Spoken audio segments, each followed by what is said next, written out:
கவிதா அந்த வீட்டுக்கு மருமகளாக வந்தபோது தன் மாமியார் மரகதம் அம்மாள் மிகவும் கண்டிப்பானவர் என்று கேள்விப்பட்டிருந்தாள்.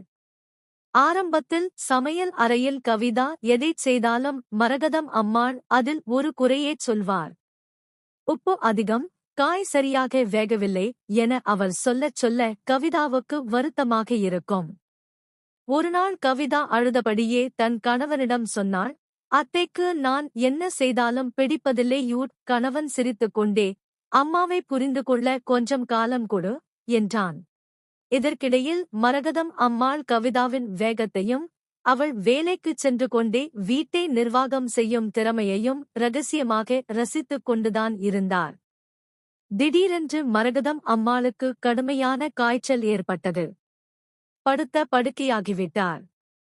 கவிதா தன் அலுவலக விடுமுறையை எடுத்துக்கொண்டு இரவும் பகலும் அத்தையை அருகில் இருந்து கவனித்துக் கொண்டாள். அவருக்கு பிடித்த கஞ்சியை தன் கையால் ஊட்டிவிட்டாள். அவர் கால்களை அமுக்கிவிட்டாள். காய்ச்சல் குறைந்ததும் மரகதம் அம்மாள் கவிதாவின் கையை பிடித்துக் கொண்டார். மன்னிச்சுடு கவிதா, உன்னைச் சோதிக்கணும்னு நான் ஆரம்பத்துல அப்படி நடந்துக்கல. பழக்கமில்லாத இடத்துல நீ தடுமாறிடக் கூடாதுன்னுதான் கண்டிப்பா இருந்தேன். ஆனா இன்னைக்கு நீ எனக்கு பெத்த மகளா மாறிட்ட என்று கண் கலங்கினார்.